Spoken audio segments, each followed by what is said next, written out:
নমস্কার, বইঘর.in-এ আপনাদের স্বাগত। বইঘর.in আপনারা জানেন যে আমরা বেশ কয়েকদিন ধরে আমরা একটা এপিসোড করছি বইমেলার প্রাকলগ্নে। ৪৯তম আন্তর্জাতিক কলকাতা বইমেলা, যা ২২শে জানুয়ারি থেকে শুরু হতে চলেছে বইমেলা প্রাঙ্গণে করুণাময়ীতে। সেই বইমেলায় বিভিন্ন প্রকাশকেরা তাদের নতুন বইয়ের ডালি নিয়ে উপস্থিত হন আপনাদের সামনে। এই অনুষ্ঠানের মাধ্যমে আপনাদের জানানোর চেষ্টা করা হচ্ছে যে বইমেলার মাঠে তো আপনারা আসবেন, সেখানে এসে আপনারা কি কি বই এক্সপেক্ট করতে পারেন বিভিন্ন স্টলে, তাদের বিভিন্ন প্রকাশনার স্টলে, সেই বইগুলো নিয়ে আপনাদের একটা আগাম আভাস দেওয়ার জন্যই আমাদের এই উপস্থাপনা। আমরা বিভিন্ন দিন বিভিন্ন প্রকাশকদের সম্মুখীন হচ্ছি, সরাসরি প্রকাশকদের মুখ থেকেই তাদের বই সম্বন্ধে সংক্ষিপ্তভাবে জেনে নিতে, যাতে আপনাদের একটা পছন্দের তালিকা তৈরি করা থাকে অগ্রিমভাবে স্টলে ঢোকার আগেই, যে কি কি বই সেই স্টলে আপনারা দেখতে পাবেন।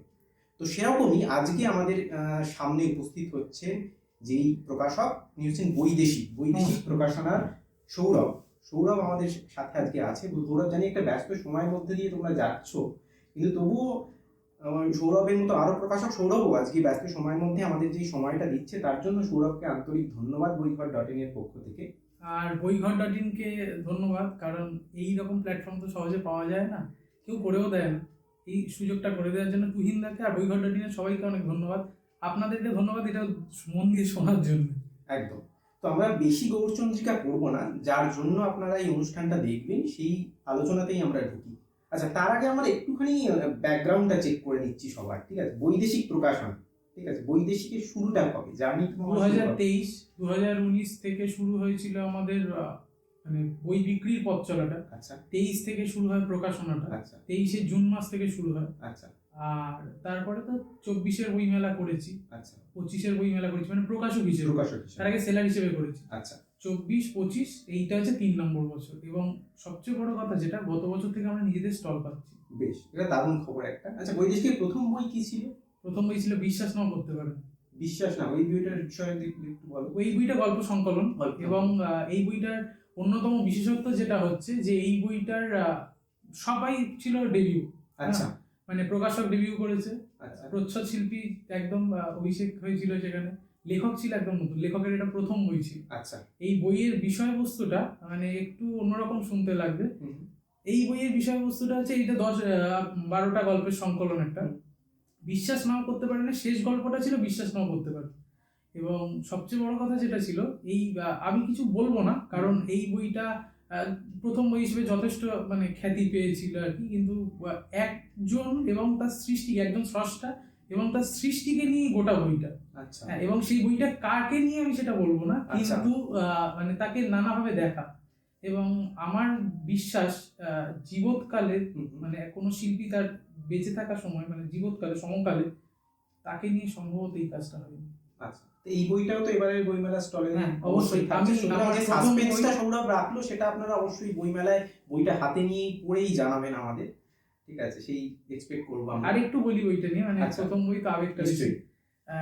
ওর মধ্যে আপনি চাইলে কল্পবিজ্ঞান খুঁজে পাবেন, পুরাণ পাবেন, সমকাল পাবেন, রাজনীতি তো ডেফিনেটলি পাবেন, মহাভারত পাবেন। বাহ, অনেকগুলো বিষয় বৈচিত্র্য আছে, যদিও গল্প সংকলন, কিন্তু গল্পের মধ্যেও বিষয় বৈচিত্র্য আছে, এবং সৌরভ যে সাসপেন্সটা বললো সেটাও আছে। ঠিক আছে, পুরনো বই নিয়ে আমরা তো কথা বলবোই, যারা স্টলে আছেন তারাও আসছেন, তারাও দেখতে পাবেন। আমরা একটু নতুন বইয়ের কথায় যাই। 2025 বইমেলার পরে কি কি বই প্রকাশিত হয়েছে যদি একটু জানাও। 25 বইমেলার পরে সবচেয়ে বেশি যে বইটা বৈদেশিকের খ্যাতি পেয়েছে আপনাদের জন্য, বইটার নাম বিস্কুট বিবর্তন বিশ্বায়ন বাণিজ্য। আচ্ছা। এবং প্রথম বই, যে বইটা দেশ, সংবাদ প্রতিদিনের, রোববার, আনন্দবাজার, এইরকম কিছু কিছু জায়গায় রিভিউ বেরিয়েছে এবং বেশ ভালো। এবং সবচেয়ে বড় কথা যেটা, রিভিউ ঠিক আছে, পত্রিকা তো একরকম, আমি কাউকে ছোট করছি না, কিন্তু মানুষের কাছ থেকে ব্যাপক সারা। হ্যাঁ, আমাদের প্রবন্ধের বই হিসেবে এত কম সময় এত বিক্রি আমাদের কোনো বই হয়নি, এবং বইটাকে নিয়ে সকলে প্রশংসা করেছে। এই বিষয়টা হচ্ছে বিস্কুটের ইতিহাস। আচ্ছা, মানে সেটা কি ভারতবর্ষের কিন্তু না সারা বিশ্বে? সারা বিশ্বে কিভাবে শুরু হলো এবং সেখান থেকে কিভাবে আজকের বিস্কুটে রূপান্তরিত হলো। ঠিক, মানে আমরা বিস্কুট, কুকিজ, এই সমস্ত কিছু নিয়ে আসি। খাবারের বই নিয়ে আমরা অনেক বই তো পাই, শুধু বিস্কুটের উপর কেন্দ্র করে একটা বৃহদাকার বই, মানে এটা বাংলায় মনে হয় প্রথম বলা যায়। সেটা আমার ছোট্ট জ্ঞানে আমি বলতে পারবো না। প্রথম বলতে গেলে যে নলেজটা লাগে আমার এই মুহূর্তে, মানে বিস্কুট নিয়ে যদি বলো, মনে হয় প্রথম। হ্যাঁ, মানে আমরাও বই বিক্রেতা হিসাবে আমরা এর আগে কোনো সন্ধান পাইনি আমাদের সংক্ষিপ্ত পরিসরে। বিস্কুট নিয়ে ওই যে একটা- সিরিজ আমরা এখনো চালিয়ে যাব আচ্ছা, এবং এই বছরের পয়লা বৈশাখ মানে যেটা আপকামিং আসছে হুম, 15ই এপ্রিল, সেইখানে আবার একটা এইরকমই বিষয় বেরোবে। আচ্ছা, সেটা ব দিয়েই শুরু, আমি আচ্ছা। বাকিটা ভাঙবো না। আচ্ছা, আর তারপরে পুজোয় আবার বেরোবে আচ্ছা। চ দিয়ে শুরু। তাহলে এটা একটা সিরিজে যাচ্ছে, হ্যাঁ। মানে খাবারের একটা পার্টিকুলার হ্যাঁ, হ্যাঁ। সেকশন নিয়ে তোমাদের জিভে জল বা রসনা মিলে সেরকম একটা সিরিজ। সিরিজ যাচ্ছে। বেশ, তাহলে এবছর তারপরে কোন বই বেরিয়েছিল? তারপরে যে বইটার কথা বিশেষভাবে উল্লেখ করতে হয়, এই বইটা আমার অনেক দিনের ড্রিম প্রজেক্ট ছিল। কারণ আমি ছোটবেলা থেকে দেখে এসেছি যেটা ডিডি বাংলায় বেলুড় মঠের দুর্গাপুজো দেখে অনেক লোক, এবং বেলুড় মঠের দুর্গাপুজো নিয়ে লোকের মধ্যে একটা ব্যাপক ইন্টারেস্ট কাজ করে, কৌতূহল। বেসিক্যালি ওদের মধ্যে তো একটা প্রবল একটা গাম্ভীর্য বজায় থাকে। সেই গাম্ভীর্যটা ফেলে অনেকেই ভেতরের খবর জানতে পারে না। কিন্তু আমার বরাবরই মানে ইচ্ছে ছিল যে এই যে সুচারুরূপে পুরো একটা কাজ কমপ্লিট হয়ে চলেছে, এত বড় একটা কর্মযজ্ঞ, এটা কি করে সম্ভব হয়, মানে কিভাবে পুরোটা কিভাবে হয়। হ্যাঁ, এত এত পুজো তো ঠিক আছে, দুর্গাপুজো ধরো আমরা সকলেই মঠের উপর জানি, কিন্তু ওই বেলুড় মঠে কি করে কর্মকাণ্ডটা সম্পন্ন হয়। তো বিশিষ্ট সাংবাদিক, উনি সুখী গৃহকোণে লিখেছিলেন, বর্তমানে লিখেছিলেন অভিজিৎ বন্দ্যোপাধ্যায়। অভিজিৎ বন্দ্যোপাধ্যায় আমার গতবার বইমেলায় স্টলে আসেন এবং উনি অনেক একগুচ্ছ বইয়ের প্রস্তাব দেন, আমি এটা বেছে নিয়েছিলাম। এবং তারপরে উনি লেখা জমা দিলেন এবং সেই লেখার উপরে আমরা নির্ভর করে এই বইটা বার করলাম, যে বেলুড় মঠের দুর্গাপূজা এক অন্তহীন আখ্যান। আচ্ছা, মানে ওই পুজোর পিছনের গল্প, পিছনের গল্প শুধু না, সবটা গল্প। মানে আচ্ছা, অন্যান্য জায়গার মতো ওখানে হয়তো ভোগও রোজ চেঞ্জ হয়ে যাচ্ছে, বা আচ্ছা। ওখানে হয়তো মানে কি বিষয়, মানে কিভাবে চলছে পুরো চামড়টা দিয়েছিল হয়তো কোনো রাজা। আচ্ছা, এইরকম টাইপের ব্যাপার, মানে ভেতরের গল্প, মানে যা সচরাচর আমাদের না ওই আমি এইটা নিয়ে বলতে পারি যে ওই কথা এর আগে কখনোই বেরোয় মানে গ্রন্থিত হয়নি না। বেশ, তারপরে কোন বইটার কথা বলবে? পকেট বুক সিরিজ শুরু করেছি আমরা 2025 বইমেলার পরে। আচ্ছা, এই বই যে সিরিজটা নানা রকম ভাবে চলে, কেউ মিনি বুক সিরিজ করেন, কেউ পকেট বুক সিরিজ করেন, কেউ ছোট বই মূলত আর কি। কিন্তু বিষয় যেটা হচ্ছে যে এই বইয়ের লক্ষ্য যেটা, যে 2025 বইমেলায় দেখেছিলাম যে ছাত্রছাত্রী বিশেষত একটা অংশ, তারা চাইছে যে একটু কম দামে যদি বইটা রাখা যায়। হ্যাঁ, এবার হার্ড কভার করলে দেখো বোর্ডের তো একটা ব্যাপার থেকেই যায়, তো সেইটা সম্ভব হচ্ছিল না। তখন পকেট বুক সিরিজটা শুরু হয়। পকেট বুক সিরিজের মধ্যে আমরা বইমেলায় পুজোর আগে 2025 বইমেলার পর থেকে পুজোর আগে অবধি 6টা বই প্রকাশিত হয়েছিল। আচ্ছা, ওই বইগুলোর মধ্যে বিশেষ করে যে বইটা সবচেয়ে বেশি খ্যাতি পেয়েছিল, প্রতাপাদিত্য বিতর্ক দস্তাবেজ, ওইটা তো ইতিহাসের বিতর্ক দস্তাবেজ, ওই বইটা তো ঠিকই আছে, কারণ ওটা প্রথম বই ছিল, একটা ইন্টারেস্টিং ব্যাপার ছিল, লোকে নিয়েছে, প্রচুর লোকে নিয়েছে, তোমাদের সাইটেও ইনফ্যাক্ট গেছে। আসামে আহোম রাজত্ব, বীর লাচিত বরফুকন, ওই বইটা আসামের দৈনিক গতি পত্রিকায় রিভিউ বেরিয়েছিল। আচ্ছা, হ্যাঁ, এবং তারপরে যে বইটার কথা বলবো, নাক প্রতীক বলে একটা বই হয়েছিল ওই পকেট বুক সিরিজে। কিন্তু যে বইটা করে খুব অন্যরকম ফিল করেছি প্রকাশক হিসেবে, ক্ষুদিরাম বসুর আইনজীবীর লেখা নন্দকুমারের ফাঁসি, মহারাজ নন্দকুমারের ফাঁসি, উপেন্দ্রনাথ সেন, এবং সেইখানে সংযোজনে বেশ কিছু অন্য লেখা, যথা অতুল চুর এবং বেশ কিছু দুষ্প্রাপ্য নথি ওখানে যোগ করা হয়েছিল। ওই বইটা আমাদের পকেট বুক সিরিজের অন্যতম উল্লেখযোগ্য। বেশ, তো এরপরে যদি আমরা বই মেলায় প্রকাশিত এমন কিছু বই কি থাকছে যেটা এখনো প্রকাশিত হয়নি? অবশ্যই, কারণ যেহেতু মানে এটা বলতে কোনো দ্বিধা নেই, যেহেতু পুঁজির স্বল্পতা আছে, যার ফলে বইমেলার বইটাকে বইমেলার জন্যই এক্সক্লুসিভ করে রাখি, কারণ যাতে ওই পাঠকটা একটা আশা নিয়ে আসেন, এবং যার ফলে সেই আশাটাকে যেন কোনোভাবে বঞ্চিত না হতে হয়। কারণ এই সময়টা এমনিতেই তো চারিদিকে মেলা চলে, যার ফলে অতটাও তো বিক্রি হয় না। এই বইগুলোকে একদম নভেম্বরের পর থেকে, মানে পুজোর পর থেকে হিসেব মতো আর কোনো বই বেরোয়নি, এগুলো সরাসরি বইমেলার মাঠেই প্রকাশিত হবে। এবং তার মধ্যে ডেফিনেটলি কিছু আমার চোখে কিছু বেশ আকর্ষণীয় বিষয় আছে, এবং যাদের সাথে কথা হয়েছে তারাও বলেছে এগুলো আকর্ষণীয় বিষয়। কিন্তু বইঘর.in এর জন্য আমি একটা এক্সক্লুসিভ খবরও নিয়ে এসেছি। বেশ, হ্যাঁ, ব্রেকিং নিউজ বইঘর। হ্যাঁ, একদম। এইটা আমি এর আগে ইচ্ছে করি, তুহিনদা আমাকে জবে থেকে প্রপোজাল দিয়েছে এখানে আসার, তার আগে আমি এটা ইচ্ছে করি ফেসবুকে একটি বারও পোস্ট করিনি, আজই প্রথম বলছি। এই বইটা এটা আমার ট্রিবিউট। আমি একজনের নাম বিশেষ করে করব, কারোর নাম করলে আমি বিশ্বাস করি যে আমি ঋণী থাকি তার কাছে আর কি। এটা আমি যখন যখন এইভাবে এইখানে আসিনি শুরু করি, সৌমেন নাথ আচ্ছা। বিদগ্ধ পাঠক এবং উনি প্রচুর পড়াশোনা করেন। উনি আমার শুরুর দিককার ক্রেতা, একদম শুরুর দিককার ক্রেতা। আমি ত্রাণ ভবনে গিয়ে ওনাকে বই দিয়ে আসতাম। সৌমেন, ওনাকে স্যার বললে উনি রেগে যান, তো কাকুই বলি। সৌমেন বাবু একদিন বলেন যে উনি বিভিন্ন বই পোস্ট করতেন, তখন আমি পেয়েছিলাম এই বইটার খবর, তারপরে বইটা হারিয়ে যায়। হ্যাঁ, আমাদের বাংলার অন্যতম বিখ্যাত সন্তান এবং বিস্তৃত সন্তান সুধাংশু কুমার রায়। হ্যাঁ, pre history India and ancient Egypt, এই ছিল বইটার নাম। এই বইটা বঙ্গানুবাদ আসছে বৈদেশিক থেকে এই বই মেলাতে। বইটার প্রচ্ছদ করেছে কৃষ্ণেন্দু মণ্ডল। হ্যাঁ, মারাত্মক প্রচ্ছদ হয়েছে, নিজের মুখেই বলে ফেললাম। এবং বইটা পড়লে ছোট্ট দু একটা কথা বলি, আমরা সবকিছুতে বলি না জট পাকিয়ে যাচ্ছে, যে সমস্যার সমাধান করতে পারছে না। তুমি বড্ড খুনসুটে, ছেলেটা ভীষণ আখ ফুটে। হ্যাঁ, তারপরে আমরা বলছি, মারা বিশেষ করে একটু পুরোনো দিনের মা ঠাকুমারা বলে নয়নেত্রা করছে। এই জট, খুনসুটে, আখ ফুটে, এগুলো সব মিশরীয় শব্দ। আচ্ছা, মানে একটা শব্দের উৎপত্তি আমরা পাবো একদম বাংলায় শব্দে যেগুলো একদম। এবং এককালে বাংলা শাসন করতো, খ্রিস্ট জন্মের প্রায় 1500 বছর আগে মিশরীয়রা বাংলা শাসন করতো, তার প্রমাণ উনি দেখিয়েছেন এই বইতে। আচ্ছা, অনুবাদ করেছেন সৌম্য পোদ্দার। সৌম্য পোদ্দারের অনুবাদে আমরা একটা দুর্দান্ত বই পাচ্ছি, যারা ইতিহাস প্রেমী, ভাষা প্রেমী দুজনের কাছেই সমানভাবে আকর্ষণীয় হবে বইটা। এরপরে কোন বইয়ের কথা বলবে তাহলে?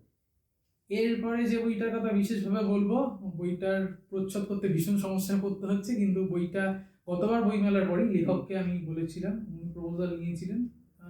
বইটার বিষয় হচ্ছে ব্লাউজ। আচ্ছা, হ্যাঁ, ব্লাউজ। এবং যে কোনো এগুলো তো খুব প্রতিদিনকার জিনিস, কিন্তু এগুলোর ইতিহাসটা কি, কোথা থেকে শুরু হলো? ঠিক। হ্যাঁ, শুরু থেকেই তো এরকম ছিল না। সেটাই নিয়ে বলেছিলাম। অভিষেক চট্টোপাধ্যায় লিখেছেন, এবং এই বইটাও যথেষ্ট খেটে উনি লিখেছেন। এবং আমরা এখন শুরু থেকে, বইটা সচিত্র। আচ্ছা, সচিত্র। এবং শুরু থেকে একটা সময় নিবি ছিল, তারপরে কাঁচুলি, সেখান থেকে ব্লাউজ, এবং আজকের ব্লাউজ যেটা এখন অনেকেই তো দেখেন যে মেয়েরা পরে হাকোবা ব্লাউজ। এই আজকের একদম আজকের দিনটায় এসে দাঁড়িয়ে এই যে কাঁচুলি কিস্সা বইটার নাম, বাহারে বিবর্তনের ব্লাউজ। বইয়ের নাম কাঁচুলি কিস্সা। হ্যাঁ, আচ্ছা, অ্যালিটারেশনের জন্য কাঁচুলি কিস্সা, বাহারে বিবর্তনের ব্লাউজ রাখা হয়েছে। দারুণ দারুণ, বিস্কুট ব্লাউজ, বিষয় বৈচিত্র্যটা অনবদ্য আর কি বৈদেশিকের কাছ থেকে, যেটা আমরা এক্সপেক্ট করে আসছি। ঠিক আছে, এরপরে বিশেষ করে যে বইটার কথা বলবো, চন্ডিকা প্রসাদ ঘোষালের অনুবাদ। আচ্ছা, হ্যাঁ, মাস্টার মশাই অনুবাদ করেছেন চার্লস এলফিনস্টন গোলসবেরি। হ্যাঁ, উনি বইটার নাম দিয়েছেন এক গুপ্তযাত্রীর স্মৃতিকথা। আচ্ছা, বইটার বিষয়বস্তু আলেকজান্ডার ল্যারিমোর এবং তার ভারতে কাটানো দিনগুলো। আচ্ছা, আলেকজান্ডার ল্যারিমোর ওই সময় জেনানা ফাটক, এবং উনি একজন মহিলার ফাঁসি দিয়েছিলেন, ফাঁসি কার্যকর করেছিলেন, এবং বাকাউল্লার সাথে কাজ করেছিলেন। বাকাউল্লাহ দপ্তরের সেই প্রভাব প্রতিম গোয়েন্দা বাকাউল্লাহ, তার সাথে কাজ করেছিলেন। এবং ওনার ওই জীবনটা নিয়ে ওনার বন্ধু চার্লস এলফিনস্টন গোলসবেরি কলম ধরেছিলেন। যখন বইটা বেরিয়েছিল উনি নাম নেননি, তার অনেক পরে একটা সংস্করণে উনি জানিয়েছিলেন, তখন ওনার বন্ধু ল্যারিমোর মারা গেছে, যে এই বইটা ওনাকে, সেই গুপ্তযাত্রীর স্মৃতিকথা এবার বই মেলায় আসছে। বাহ, দারুণ, একটা চমক। আর কি চমক অপেক্ষা? এলফিনস্টন গোলসবেরির আরো একটা বই আসছে, এটা ওনার নিজের কথা, লাইফ ইন ইন্ডিয়ান পুলিশ। আচ্ছা, ওনার নিজের স্মৃতিকথা, পুলিশের থাকাকালীন উনি কিভাবে কাজ করেছেন, ওনার স্মৃতিকথাটা। যত না পুলিশ, কারণ তখনকার দিনে তো অপরাধের এতটা বৈচিত্র্য ছিল না। হ্যাঁ, তবে উনি একটা অপরাধের কিনারা করেছিলেন, সেটাই প্রথম আঙুলের ছাপ থেকে বার করা, তদন্ত রহস্যের কিনারা হয়েছিল। এবং তারপরই ওই আঙুলের ছাপের বিষয়টা পশ্চিমবঙ্গ পুলিশে শুরু হয়, বাংলা পুলিশে শুরু হয় আর কি। এই বইটা অনুবাদ করেছে দীপ্তজিৎ মিশ্র। আচ্ছা, দীপ্তজিতের নাম অনুবাদক হিসাবে, তরুণ অনুবাদক হিসাবে, এবং ওর সাথে কাজ করে বেশ খুশি হয়েছি। এবং ও আরো একটা পকেট বই করেছে, অনুবাদ করেছে। বইটা খুব একপেশে লাগতে পারে, কারণ আমরা ভারতীয় সেই হিসেবে একজন সাহেবের কথা একপেশে লাগতে পারে, কিন্তু উনি কি চোখে দেখছেন এবং ওনার দেখাটা এতটাই একপেশে, উনি শৈব ধর্মকে বা শাক্ত ধর্মকেও যেভাবে রাখছেন, এবং বিপ্লবীদের উনি বলছেন বোমা পূজারী। সবচেয়ে ইন্টারেস্টিং বিষয় সেটা হচ্ছে ওনার লেখা একটা পাঠ্যগী কথা, হুম হুম এবং সেখানে শ্রীম্যানের কথা, ঠগীদের কথা, এগুলো সব এসেছে। বেশ বেশ।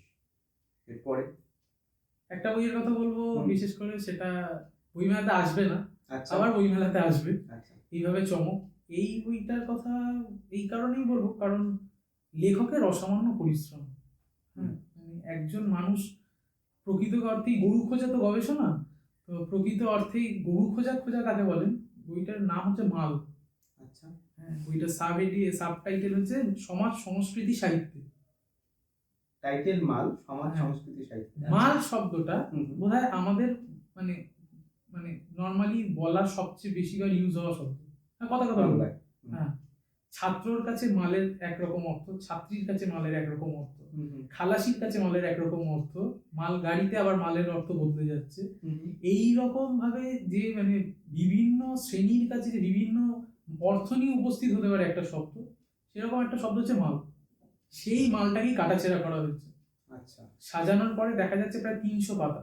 কিন্তু এই বইটা তাড়াহুড়ো করে এই কারণেই করবো না, কারণ বইটা ভীষণ টেকনিক্যাল বই, এবং এত টেকনিক্যাল বই তাড়াহুড়ো করলে মানে আমার তো কোনো টার্গেট নেই, বই মেলাতেই আনতে হবে, কারণ এটা ওনার সাথে মানে অবিচার করা হবে, পাঠকের সাথে অবিচার করা হবে। আরো কিছু কিছু ছবি আছে, যেমন ধরুন একটা কথা বলি তোমার, আমরা বাসের গায়ে বিভিন্ন সময় দেখতে পাই মালের দায়িত্ব আরোহীর, এইরকম কিছু শব্দ উনি বাথরুম থেকেও পেয়েছেন, পাবলিক টয়লেট। আচ্ছা, সেই সমস্ত ছবিগুলোকেও দেওয়ার চেষ্টা হচ্ছে, এবং সেটাই স্বল্প সময়ের মধ্যে হয়নি বলে ওইটা বইয়ের মেলা আসছে না। কিন্তু এইটা যেমন আমার মনে হয়, আমার ক্ষুদ্র বুদ্ধিতে মনে হয় আর কি, বাংলা ভাষায় সম্ভবত প্রথম কোন শব্দকে নিয়ে একটা গোটা বই, এবং সেটাই, এবং মানে আমার যেটা মনে হয় প্রায় 300 পাতা দাঁড়াবে, একটা শব্দকে কাটাছেঁড়া করে 300 পাতা।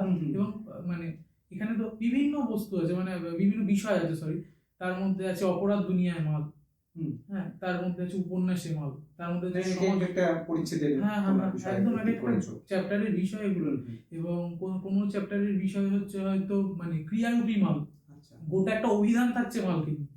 হ্যাঁ, মাল গুজার বা অন্যান্য শব্দ, পয়মাল, এরকম করে মাল যে শব্দে আসছে একটা গোটা অভিধান থাকছে, ছবি থাকছে, কার্টুন থাকছে, এবং প্রচ্ছশিল্পীর নাম আজকে বলেই দিচ্ছি, শুভেন্দু সরকার। হ্যাঁ, এবং এই বইটা বইমেলায় আসছে না, কিন্তু আবার এইটা বইমেলায় আসছেও। সেটা কিভাবে? ইংলিশ বইতে একটা বিষয় খুব প্রচলিত আছে, স্যাম্পলার। আচ্ছা, নমুনা বই। বইমেলায় একটা নমুনা বইটা রাখা থাকবে, বেশ, এবং পাঠকদের জন্য অবশ্যই যারা স্টলে যাবেন তারা কিন্তু এই নমুনা বইটা চেয়ে একবার চোখ বুলিয়ে নেবেন। না, ওটা সকলকে দেওয়া হচ্ছে। বাহ, মানে ফ্রিতে? এখন অবধি সেটা ঠিক করতে পারিনি, তবে ইচ্ছে ছিল ফ্রিতে দেওয়ার। এখন কতটা খরচা হবে তো বুঝতে পারছি না, খরচাটা তো একটা ব্যাপার। তবুও বইটার খোঁজ অবশ্যই করবেন, মানে মাল, নমুনা, স্যাম্পল। আচ্ছা, বইমেলার কথা হচ্ছে যখন, একটা কথা অবশ্যই পাঠকদের মনে একটা প্রশ্ন কি দেয়, যে বইমেলার স্টল নাম্বারটা কত? বইমেলার স্টল নাম্বার 600, গেট নাম্বার 9, নিকটবর্তী গেট নাম্বার 9, ফুড কোর্টের ঠিক পিছনে। মানে গত বছর যারা এসেছিলেন বৈদেশিকের স্টলে, যেখানে ছিলাম ঠিক সেখানেই গেছি। আচ্ছা, 600, মানে নম্বর মনে রাখতে খুব একটা অসুবিধা হবে না, 600 পরে বা আগে কিছু নেই, একদম ফুড কোর্টের ঠিক পিছনে। ফুড কোর্টের ঠিক পিছনে, তাহলে 600 এসে মালের খোঁজ করবেন। ঠিক আছে। আচ্ছা, বৈদেশিকে তো তোমরা একটা ফিকশন দিয়ে শুরু করা যাত্রা, এবার এতক্ষণ যা শুনলাম মোটামুটি নন ফিকশন। ফিকশনে কি অবশ্যই আছে। বিশেষভাবে বলতে হয় যেটা কথা, খণ্ডখতিয়ান, নির্মাল্য মুখোপাধ্যায়। আচ্ছা, হ্যাঁ, মানে উনি চিরকাল ভূমি রাজস্ব দপ্তরে কাজ করে এসেছেন, এবং খুব মানে নিচু তলার পোস্ট থেকে একদম উঁচু তলার পোস্টে গিয়ে শেষ করেছেন ভূমি রাজস্ব দপ্তরের। তার ফলে ওনার ওই যে দেখাটা, ওইটা উঠেছে খণ্ডখতিয়ান। আচ্ছা, উপন্যাস। চরিত্রের নাম অনিকেত। কোচবিহারে পোস্টিং হয়, এবং সেখানে ওই পূর্বতন জমানার যে উত্তাল সময়টা কাটায়। হ্যাঁ, মানে রাজবংশী আন্দোলন, কোচবিহার, ভোট কিভাবে হয়, সরকারি কর্মীদের কিভাবে ভোট করতে হয়, এবং ভূমি রাজস্ব দপ্তরের মানে এটাকে রাজনৈতিক বলা যেতে পারে, সামাজিক বলা যেতে পারে। হ্যাঁ, এবং ভূমিজ উপন্যাস যদি বলা যেতে পারে, অবশ্যই বলা যেতে পারে। তো এইরকম উপন্যাসে যাদের আগ্রহী তাদের কাছে একটা রহস্য উপন্যাস আসছে আমাদের। 4টি রহস্য উপন্যাস খুব বিখ্যাত হয়েছিল। 4টি রহস্য উপন্যাস সুকুমার মুখোপাধ্যায়ের লেখা। মোট ছিল 6টা উপন্যাস, যার মধ্যে 4টি পাওয়া গেছিল তখন। সুকুমার মুখোপাধ্যায় বাংলা সাহিত্যের প্রবাদ প্রতিম অধ্যাপক, এবং উনি খ্যাতি হতে চেয়েছিলেন গোয়েন্দা লেখক হিসেবে, আচ্ছা, রহস্য রোমাঞ্চের লেখক হিসেবেই খ্যাত হতে চেয়েছিলেন।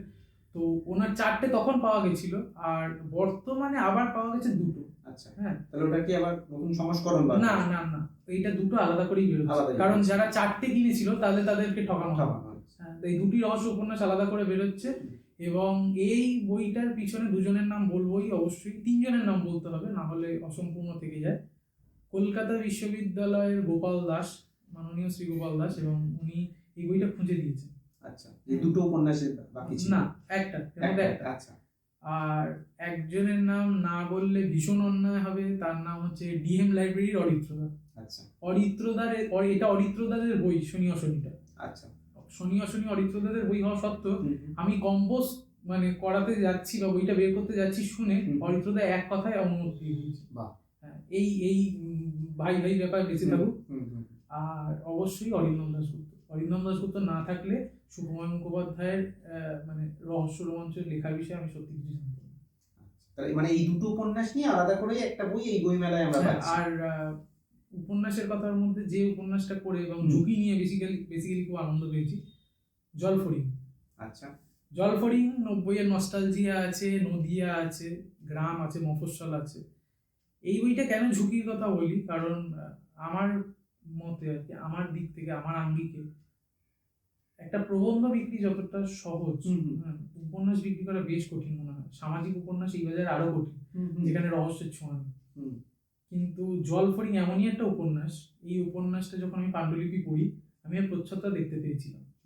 হ্যাঁ, এবং এই প্রচ্ছদটা যে দেখতে পেয়েছিলাম, আমি আর্টিস্টকে সেটাই ব্রিফ করেছি, আর্টিস্ট হুবহু সেটাই তৈরি করেছে, সৌরভ মিত্র ফাটিয়ে দিয়েছে। হ্যাঁ, ওর কথা বিশেষ করে বলবো, কারণ খুব জ্বালাই ওদেরকে আমি। আমার প্রচ্ছদ নিয়ে খুব খুঁতখুঁতে ব্যাপার আছে, তো ওরা খুব হেল্প করেছে।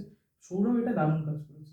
যেমন জলফড়িং লেখা কার? জলফড়িং সৌরভ সরকারের লেখা। আচ্ছা, এটা ওর প্রথম বই, প্রথম ডেবিউ অথর এটা। হ্যাঁ হ্যাঁ, এর প্রথম বই, কিন্তু আমি কিনতে বলবো না কাউকে, কিন্তু একবার হাতে নিয়ে দেখবেন। মানে এই সংক্ষেপে বিষয়বস্তু একদম একবার হাতে নিয়ে দেখবেন, অবশ্যই বলবো।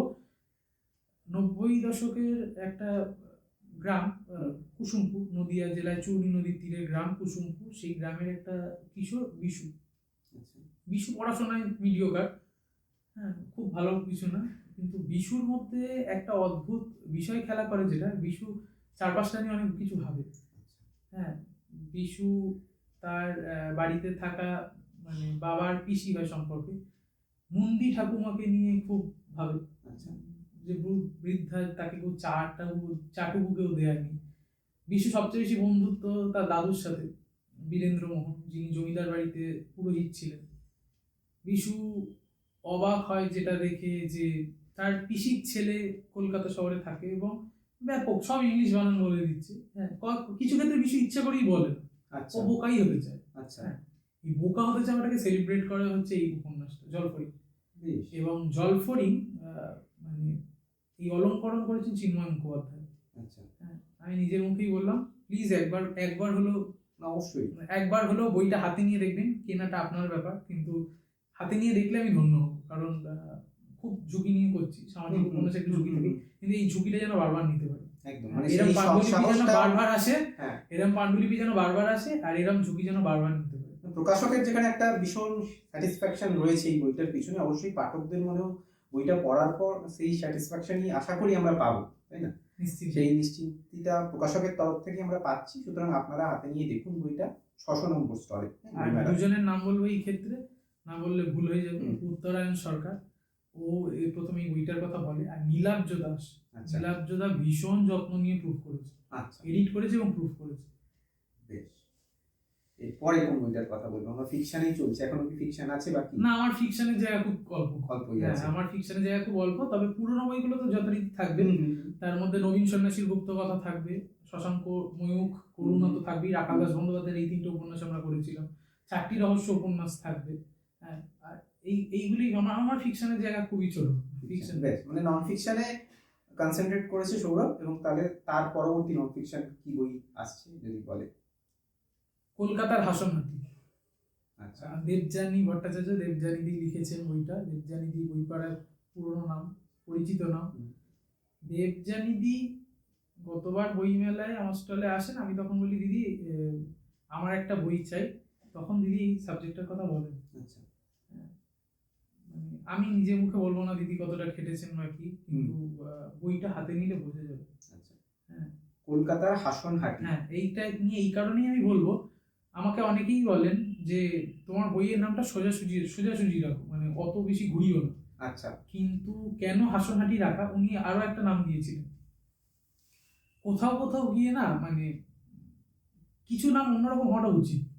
হ্যাঁ, হাসনহাটি হচ্ছে কালকেতু, গুজরাটপুর কল্পিত রাজ্য ছিল কালকেতু। আচ্ছা, গুজরাটপুরে হুম। একটা জায়গায় মুসলমান বসতি স্থাপন করেছে, আচ্ছা, সেই জায়গাটার নাম ছিল হাসনহাটি। আচ্ছা। কলকাতার যে মুসলমান বসতি সেইটা নিয়ে হচ্ছে কলকাতার হাসনহাটি। মানে এই পিরিয়ডটা কোন সময়টা? একদম শুরু থেকে। শুরু থেকে। হ্যাঁ, জবচার্ন, হ্যাঁ, তার আগে থেকে হ্যাঁ। একদম বর্তমান অবধি। বর্তমান মানে কলকাতার চীনে পাড়া নিয়ে কাজ হয়েছে, কিন্তু কলকাতার মুসলমান পাড়া নিয়ে এরকম গোটা একটা বই আমাদের মনে হয় না। সচরাচর মনে আসছে না, থাকতেও পারে, আমরা আমি জানি না, হ্যাঁ, না আমরা জানতে জানি পারি। না। প্রচ্ছদ করেছে সুলিপ্ত মন্ডল। আচ্ছা, মানে কলকাতার হাসনহাটি, যেটা কলকাতার মুসলমান বসতি। এটা আমাদের কলকাতা চর্চার অন্যতম বই। আমরা কলকাতা চর্চাটাকে ঠিক সেভাবে কলকাতার ইতিহাস আমাদের প্রকাশনা থেকে কোনো বই নেই, কিন্তু কলকাতার 3টে দিককে নিয়ে আপাতত কাজ হলো। গতবার ছিল কলকাতার রসনা চর্চা নিয়ে কল্লোলিনী সাতকাহন। আর একটা বই খুব খ্যাতি পেয়েছিল, সেটা হচ্ছে কলকাতার বারোয়ারি পুজোর ইতিহাস নিয়ে, কলকাতার বারোয়ারি কলকাতা, এবার জুড়লো কলকাতার হাসনহাটি। আচ্ছা, তাহলে এটাও একটা সিরিজ মতো যাচ্ছে, কলকাতা সিরিজ, কলকাতা চর্চা সিরিজ। বেশ, আমরা বেশ কিছু মানে চমকপ্রদ বইয়ের খবর পাচ্ছি, সুতরাং 600 নম্বর স্টলে যাওয়ার উৎসাহটাই আশা করি ক্রমশ বাড়ছে আমাদের মনের মধ্যে। সৌরভের কাছে পরবর্তী বইয়ের কথা আমরা জানতে চাই। এটা একটা গল্পের বই। লিখেছেন আমেরিকা প্রবাসী লেখক, ওনার নাম প্রদীপ মাস্টারক, ভিন দেশের ব্রাত্যকথা। আচ্ছা, বইয়ের বিষয়বস্তুতেই আমেরিকা মানেই আমাদের চোখে যেরকম একটা সোনা সোনা একটা সোনালি জায়গা ভাসে, আমেরিকার একটা মানে একটা অন্ধকারাচ্ছন্ন জায়গাও আছে, সেই উদ্বাস্তুদের আমেরিকা, না খেতে পাওয়া আমেরিকা, সেইটার কথা উঠে এসেছে এই বইতে। তাই বইটা গল্পের আকারে। হ্যাঁ, এর প্রত্যেকটা গল্প ভিন দেশের ব্রাত্যকথা। আচ্ছা, এখানে কেউ গাড়ির মেকানিক, কেউ হোটেলে মানে প্লেট ধোয়, এইরকম সমস্ত লোকের কথা উঠে এসেছে। কেউ মানে অবসরপ্রাপ্ত সেনা, হ্যাঁ, সে আফগানিস্তান থেকে একজন মেয়েকে তুলে এনেছিল, মানে মেয়ে হিসেবে মানুষ করতে। এই সমস্ত লোকের গল্প হচ্ছে ভিন দেশের ব্রাত্যকথা। আচ্ছা, মানে পটভূমিটা আমেরিকা। হ্যাঁ, আচ্ছা, প্রতিটা গল্পের পটভূমি আমেরিকা। প্রতিটা গল্পের পটভূমি আমেরিকা। বেশ, মানে এটা একটা চমকপ্রদ বই। আর কি বইয়ের কথা বলবে বল? পকেট বুক সিরিজের মধ্যে কিছু বই আছে। আচ্ছা, পকেট বুক সিরিজও এবার আসছে, মানে যেগুলো এখনো প্রকাশিত হয়নি। না, এখনো প্রকাশিত হয়নি। এইখানে প্রথম যে বইটার কথা বলবো, হীরাপুরে 64 যোগিনীর মন্দির। আচ্ছা, উড়িষ্যার হীরাপুরের, ভারতের সম্ভবত 4টে যোগিনী মন্দির আছে, 64 যোগিনী মন্দির আছে 4টি, তার মধ্যে হীরাপুরেরটা সবচেয়ে ছোট। আচ্ছা, হ্যাঁ, এই বইটা আমরা সচিত্র মানে বানাচ্ছি। আচ্ছা, পকেট বুক কিন্তু সচিত্র। পকেট বুক কিন্তু সচিত্র। আচ্ছা, 64 যোগিনী, 64 যোগিনীর ছবি থাকবে এবং প্রত্যেকের ছবি থাকছে, এবং এইখানে একটা অন্য অ্যাঙ্গেল লেখক দেখিয়েছেন, মানে আমি পাণ্ডুলিপিটা পড়ে বেশ চমকে গেছিলাম যে 64 যোগিনী কি সত্যি সত্যি মানে ধর্মের সাথে যুক্ত, নাকি অনেক বেশি রাষ্ট্র ব্যবস্থার সাথে যুক্ত। আচ্ছা, হ্যাঁ, মানে গুরুপুরুষ যেমন মানে গুপ্তচর, ঠিক তেমনি গুপ্তকন্যা বা এরকম তো মানে এজেন্ট ছিল, তো সেইটা কি নয় 8টা দিকের জন্য 8 জন করে 64 জন। হ্যাঁ, এই সমস্ত অ্যাঙ্গেল নিয়ে আলোচনা হয়েছে ওই বইতে, মানে অনেক বেশি তন্ত্র বা অনেক বেশি ধর্মবাদ দিয়ে অনেক বেশি রাজনৈতিক। আচ্ছা, হ্যাঁ, এবং কালাপাহাড় ওই মন্দিরও ধ্বংস করতে গেছিলেন, কিন্তু বলা হয় কালাপাহাড়ের সমস্ত সেনারা মারা যায়। হ্যাঁ, কিন্তু এটা কি সত্যি ধর্মীয় কারণে মারা যায়, যে দেবীর মন্দির আক্রমণ করতে গিয়ে কালাপাহাড় মারা গেছে, কিন্তু কালাপাহাড়ের সৈন্যরা মারা গেছে, কিন্তু বোধহয় তা নয়, কারণ পাশের যে পুকুরটা ছিল সেই পুকুরের জলটা ভীষণ বিষাক্ত। তার জলটা এত বিষাক্ত ছিল সেই জল পান করে মারা যায়। এরকম নানা অ্যাঙ্গেল থেকে উনি দেখিয়েছেন। এইটা একটা। 64 যোগিনীর পরে আমরা কোন বইয়ের কথা? পকেট বুক সিরিজেরই নিশ্চয়ই আর কিছু বই আছে। প্রথম যেটার কথা বলবো বইটার নাম ত্রিদেব। আচ্ছা, সম্পাদনা সৌমক পোদ্দার, সংকলন সৌমক পোদ্দার। আচ্ছা, বইটার বিশেষত্ব যেটা হচ্ছে বঙ্গীয় সাহিত্য পরিষদে একটা অধিবেশন হয়েছিল, বেসিক্যালি 3টে অধিবেশন, আলাদা আলাদা 3টে দিনে। মঙ্গলবার, বৃহস্পতিবার, রোববার। মঙ্গলবার বলেছিলেন বিনয় ভট্টাচার্য, বৃহস্পতিবার বলেছিলেন অমূল্যচরণ বিদ্যাভূষণ এবং রোববার বলেছিলেন হরপ্রসাদ শাস্ত্রী। আচ্ছা। মঙ্গলবার বিনয়বাবু বলেছিলেন যে বিষয় নিয়ে, সেটা ছিল ব্রহ্মা। আচ্ছা। সে ব্রহ্মার পুজো কি করে অবলুপ্ত হলো, ব্রহ্মার মূর্তি শ্রেণী বিভাগ এবং বিভিন্ন এই সমস্ত বিভিন্ন বিষয় নিয়ে ওনার বিষয় ছিল ব্রহ্মা। আচ্ছা। বৃহস্পতিবার বলেছিলেন বিষ্ণু নিয়ে অমূল্যচরণ বিদ্যাভূষণ। আচ্ছা। এবং রোববার বলেছিলেন হরপ্রসাদ শাস্ত্রী।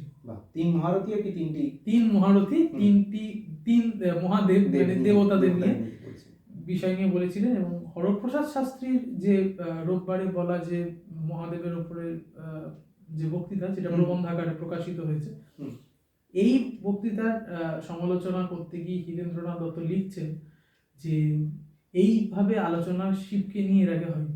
আচ্ছা। মানে বেসিক্যালি ব্রাত্যদের দেবতা, ব্রাত্য যারা সবকিছু থেকে বাদ এবং যারা নিচু শ্রেণী অবশ্যই, সেই ব্রাত্যদের দেবতা কি করে মহাদেব হয়ে উঠলেন, সেই জার্নিটা আলোচনা হচ্ছে। এবং এই 3টে নিয়ে হচ্ছে ত্রিদেবের পরে যে বইটার কথা বলবো পকেট বুক, সেটা হচ্ছে পীঠস্থানের ঐতিহাসিক তত্ত্ব ও চামুন্ডা।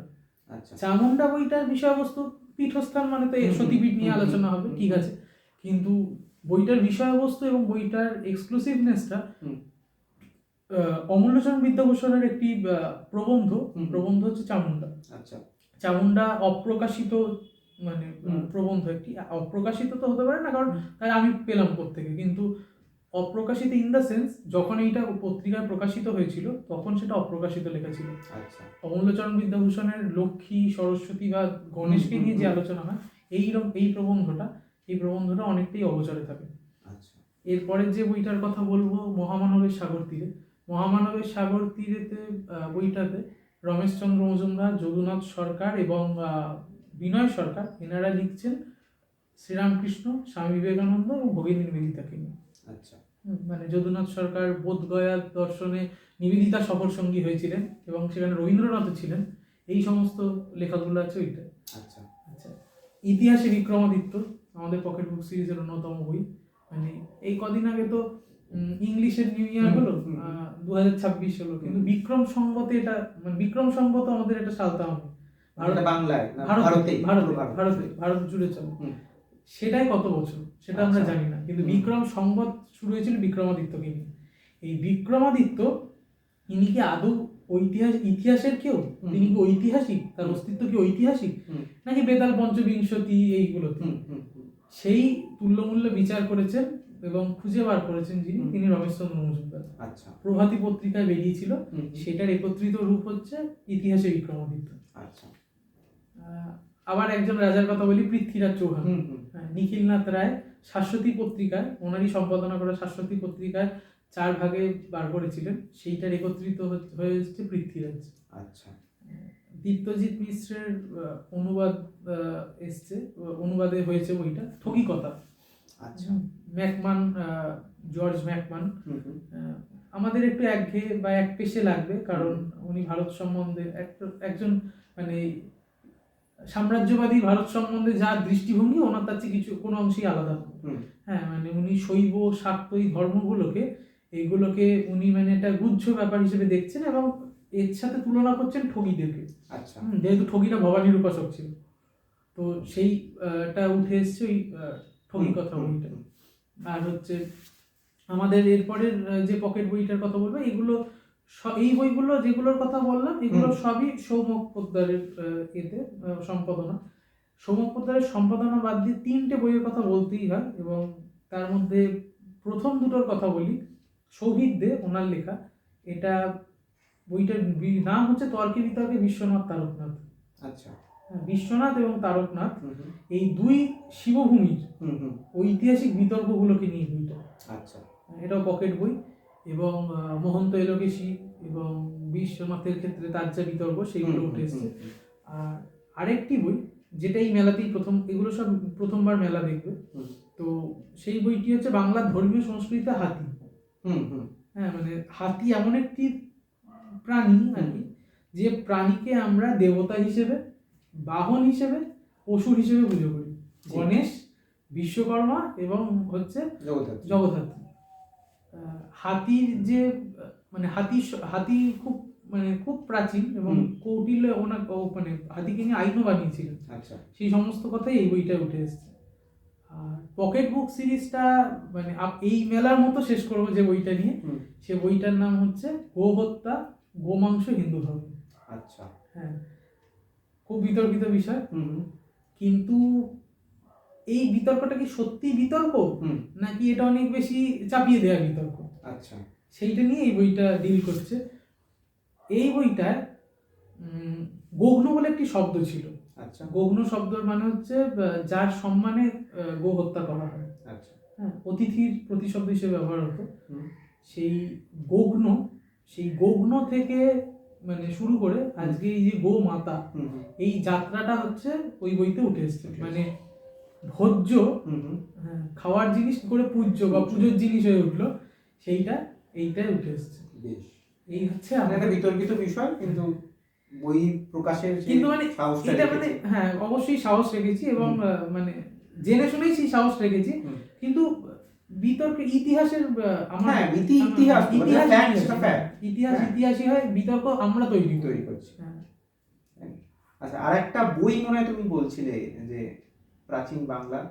হ্যাঁ, এইগুলো আমাদের ওই নন ফিকশনেরই পার্ট, 3টে বই, যে বইয়ের কথাগুলো আগে বলিনি। এই বইটার মধ্যে প্রথম যে বইটার কথা বলবো, J F. Monahan, early history of Bengal, Kolkata Chaitanya লাইব্রেরিতে উনি বক্তৃতা দিয়েছিলেন এবং এর অনুবাদ করেছিলেন বিমলাকান্ত মৈত্র। আচ্ছা, বিমলাকান্ত মৈত্রর ওই অনুবাদ এই প্রথম, মানে ওটা পত্রিকায় বেরিয়েছিল খণ্ড খণ্ড হিসেবে, এবার সেটা প্রথম একত্রে গ্রন্থাকারে বেরোচ্ছে এবং বাংলার ইতিহাসের যে প্রাচীন ধারাটা, সেই ধারা নিয়ে এখানে আলোচনা হয়েছে এবং প্রাচীন বাংলার ইতিহাস, এইটা হচ্ছে বিষয়। এবং এই বইটা যে কোনো বাংলার ইতিহাস সম্বন্ধে কোনো বই লিখতে গেলে এই বই তার আকর গ্রন্থ, মানে যে মোনাহানের আর্লি হিস্ট্রি অফ বেঙ্গলটা আকর গ্রন্থ, তার প্রথম বঙ্গানুবাদ। আচ্ছা, বেশ, আমরা বেশ কিছু মানে চমকপ্রদ বইয়ের কথা জানতে পাচ্ছি। বৈদেশিকের 600 নম্বর স্তরে থাকছে, যেটা 9 নম্বর গেট দিয়ে ঢুকে ফুড কোর্টের ঠিক পাশে, তাই তো সেখানে তো এই বইগুলো অবশ্যই থাকবে। এবং বইমেলা চলাকালীন তো আপনারা যারা বইমেলায় আসছে তারা অবশ্যই বইমেলা স্টলে এসে বইগুলো নিয়ে হাতে নিয়ে দেখে পড়ে তারপর কেনাকাটা আপনাদের ব্যক্তিগত সিদ্ধান্ত। কিন্তু বইমেলা চলাকালীনও কিন্তু এই বইয়ের সরবরাহ একটা বজায় থাকবে, সৌরভ যেটা আমাদের জানাচ্ছে। অবশ্যই। এবং সেখানে বইঘর.in-এর একটা ছোট্ট ভূমিকা থাকবে, যে বইমেলায় যে বই প্রকাশিত হচ্ছে একদম বইমেলার মাঠে হাতে গরম প্রেস থেকে আসছে, সেই বইগুলো কি পাঠক পেতে পারে বাড়ি বসে? হ্যাঁ, ডেফিনেটলি পেতে পারেন। আমরা মানে বই মেলার সময় বই দিই না, এটা করি না, কিন্তু আমরা নিজেরা পারি না, ওই কাজ বইঘর.in করবে। একদম, হ্যাঁ, ওই কাজ করবে, কারণ ওই সময় মেলার সামনে ওইটা করা হয়ে ওঠে না। তো এই এবং সব বই সেখানে, সমস্ত বই, যা বই মেলার মাঠে আসছে, সুতরাং সেই বই আমাদের ওয়েবসাইটে লিস্টিংও হবে। এবং বইমেলার মাঠে আমরা চাইবো যে বইমেলার মাঠেই হুড়ুমতালে একদম বই বেরিয়ে যাক, সৌরভের সমস্ত বই আপনাদের কাছে পৌঁছানো তো থাকবেই, কিন্তু পৌঁছানোর আগেও ফুরিয়ে যাক, তারপরে আবার বই ছেপে আসুক এবং আপনারা বাড়ি বসে পৃথিবীর যে কোনো প্রান্তে, ভারতের যে কোনো প্রান্তে আপনারা বই অর্ডার করুন বইঘর.in-এর মাধ্যমে। সৌরভের বৈদেশিকের বই, যা বইয়ের বিষয় বৈচিত্র্য আপনারা জানি যে যারা ভিডিওটা দেখলেন পুরোটা, তারা নিশ্চয়ই মনে মনে আগ্রহ তৈরি করে ফেলেছেন, বইয়ের লিস্টও তৈরি করে ফেলছেন যে কি বই বৈদেশিকের থেকে আপনারা কিনবেন আপনাদের পছন্দের বিষয় অনুসারে। সেরকম বইয়ের খবর জানানোই আমাদের উদ্দেশ্য এবং সেই উদ্দেশ্য সফল হলেই আমাদের সফল, আমাদের আশা পূরণ আর কি। তো সুতরাং আপনারা যারা দেখছেন তারা যদি এই বিষয়টি আমাদের উপস্থাপনা ভালো লাগে, তাহলে কিন্তু অবশ্যই আমাদের এই চ্যানেলটা একটু মনে করে সাবস্ক্রাইব করে দেবেন। তাই আমাদের উৎসাহ দেবে যে আমরা ভবিষ্যতে এরকম সৌরভের সাথে আরও কন্টেন্ট বানাবো। আমরা স্বল্প পরিসরে বলার চেষ্টা করলাম প্রায় 22টা নতুন বইয়ের কথা, তাই না? যদি কিছু ভুলে যাই লেখকরা মাফ করবেন এবং ভুলে গেলেও আমরা মনে করিয়ে দেবো। আমাদের বিভিন্ন WhatsApp channel, social media platform আছে, সেখানে বৈদেশিকের বই নিয়ে আমরা আপডেট দিতে থাকবো, সুতরাং ভুলে গেলেও আপনাদের ভুলতে দেবো না। তো সেরকম বই নিয়ে আমরা আরও বিশদে, প্রতিটা বই নিয়ে বিশদে মানে আলোচনা করার একটা জায়গা থেকেই যায় সৌরভ, তাই না? তো সেইগুলো নিয়ে আমরা ভবিষ্যতে আসার চেষ্টা করব, যদি আপনারা আমাদের সাপোর্ট করেন। সাপোর্ট করার একটাই উপায় যে চ্যানেলটা সাবস্ক্রাইব করুন। সুতরাং সঙ্গে থাকুন, বইমেলার মাঠে দেখা হচ্ছে 6 নম্বর স্টলে বৈদেশিকের সাথে। ধন্যবাদ। নমস্কার।